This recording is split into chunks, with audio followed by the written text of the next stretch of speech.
Lockdown बरकरार रहेगा या नरमी होगी? वज़ीर-ए-आज़म की ज़ेर सदारत कौमी राब्ता कमेटी का इजलास। अंदरून मुल्क परवाज़ें तिजारती मराकज़ खोलने पर गुफ्तगू। कौमी राब्ता कमेटी SOPs की भी मंजूरी देगी। वज़ीर-ए-आज़म इमरान खान अहम फैसलों पर कौम को एतमाद में लेंगे।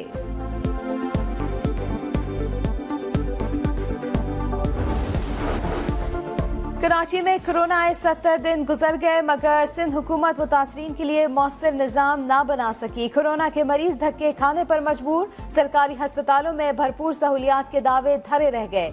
समा ने राब्ता किया तो हस्पतालों से जवाब मिला, मरीजों के लिए बेड्स हैं न वेंटिलेटर्स। वजीर सेहत को हेल्पलाइन का नंबर तक याद नहीं, कहती हैं हस्पतालों से मरीज के राब्ते का मैकेनिज्म बना रहे हैं।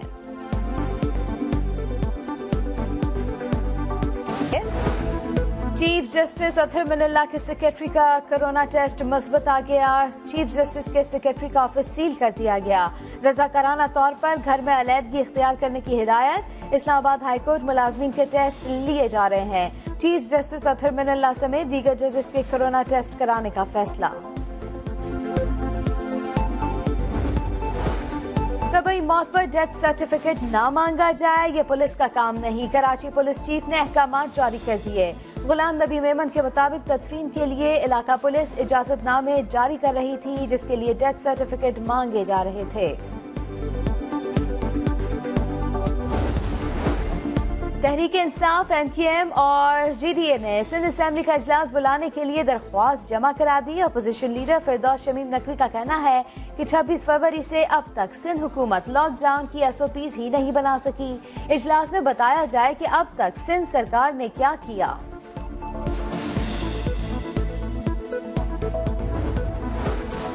रवा माली साल के 9 माह में खसारा 1686 अरब रुपए तक महदूद रहा। गुज़िश्ता माली साल इसी मुद्दत में बजट खसारा 2000 अरब था। वज़ारत खजाना ने बजट ऑपरेशंस की रिपोर्ट जारी कर दी। हुकूमती आमदन 4689 अरब रही, अखराजात 6376 अरब रुपए से ज्यादा हुए। मुशीर खजाना अब्दुल हफीज शेख की ज़ेर सदारत इजलास। लॉकडाउन से मुतासरा छोटे और दरमियाने दर्जे के कारोबार को माली मुआवनत फराहम करने पर गौर। 5 से 30 अफराद को रोजगार देने वाली सनतों के लिए पैकेज लाया जाएगा। स्कीम के तहत कारोबार का रजिस्टर होना लाजमी नहीं। कारोबार की मौजूदगी की तस्दीक के लिए 3 किस्म के सबूत फराहम करना होंगे।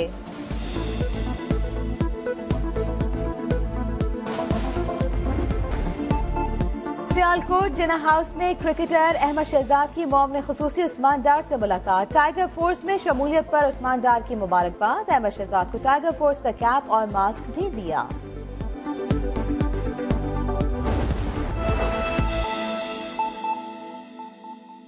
Occupied Jammu and Kashmir continues to deteriorate due to the brutal military crackdown by Indian occupation forces.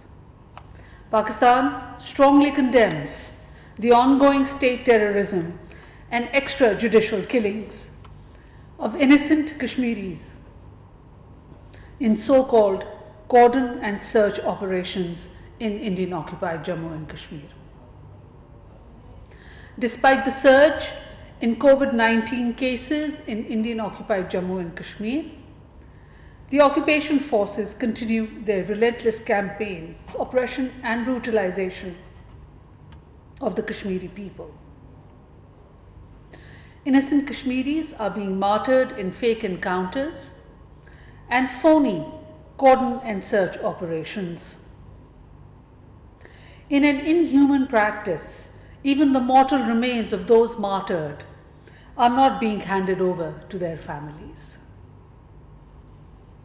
Thousands of Kashmiri men, women and children are taking to the streets to protest against Indian brutalities and to let the world community know that they reject Indian illegal occupation. Since yesterday, the Indian occupation forces have again completely shut down the internet in the Indian-occupied Jammu and Kashmir after the life of another local Kashmiri resistance fighter was taken in a so-called encounter. There are reports of Indian security forces firing pellet guns and live bullets on peaceful protesters, killing at least one innocent Kashmiri and wounding scores of others. These Indian actions are highly condemnable.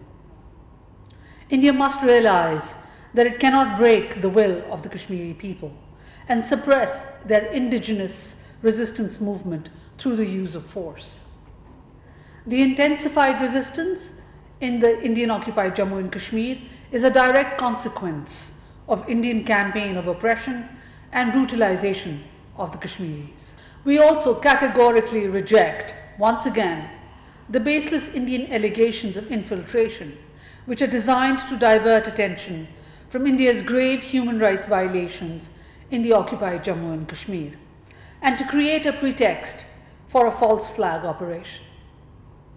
While sensitizing the international community about such a possibility, we have consistently urged India to refrain from any ill-considered and irresponsible move which could have serious implications for peace and security in the region. Pakistan once again calls upon the international community to take notice of the situation and hold India accountable for its illegal actions, which are imperiling peace and stability in South Asia. We also urge the world community to work for ensuring the peaceful resolution of the Jammu and Kashmir dispute in accordance with the UN Security Council resolutions and the wishes of the Kashmiri people. Separately, as you are aware, President of Pakistan, Dr. Arif Alvi, represented Pakistan at the special online summit of heads of state and government of the non-aligned movement convened by its chair, Azerbaijan, on the theme United Against COVID-19.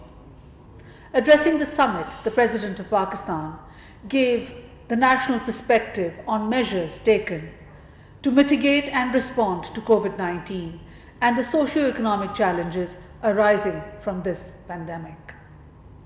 Pakistan's national response includes targeted approach of containment, strengthening health system, and financial support to individuals and small businesses who are vulnerable. President stressing that the crisis should be converted into opportunity, President Alvi underscored the importance of a holistic response to COVID-19 with broader development dimensions taken along with addressing the health system challenges.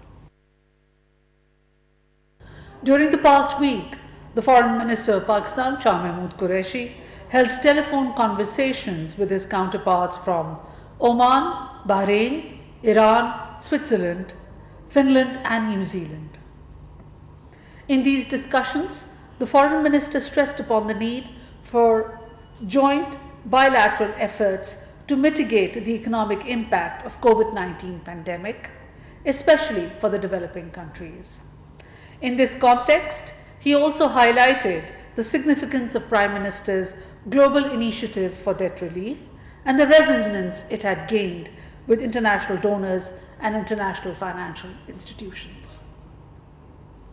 In the wake of COVID-19 outbreak and as part of our collective national effort, the Ministry of Foreign Affairs and our missions abroad continue to provide our overseas communities with relief and assistance wherever required. Repatriation of our nationals also continues as per the comprehensive and phased plan developed in coordination with all stakeholders. Our embassies and consulates around the world are working round the clock and 7 days a week in this relief and repatriation effort. As part of the 4th phase of repatriation plan between the 1st to the 5th of May 2020, through 6 special PIA flights, 1,122 Pakistani nationals were brought back from Dubai, 252 from Qatar, 111 from Bahrain, 252 from Sudan, which also included 214 Tablighi Jamaat members, 221 from Kenya, 273 from the UK, 40 from Sri Lanka, 132 from the Republic of Korea, and 56 Pakistani nationals from 5 European countries, including the Netherlands, Belgium, Germany, Hungary, and Switzerland. In addition to this, In the last few days, 193 Pakistani nationals have been repatriated from India through the Wagah-Atari crossing point. We thank all these governments and their authorities for their cooperation in facilitating a smooth repatriation of our nationals. So far, from 21st of March to 6th May 2020, 19,329 of our nationals have returned home safely from different countries around the globe. This also includes 762 members of the Tablighi Jamaat who were stranded in different countries, as well as 868 prisoners. The number of Pakistani nationals still awaiting repatriation in different countries is 108,592. Plans for their smooth and safe repatriation are also underway, and they will be brought home according to the plan made.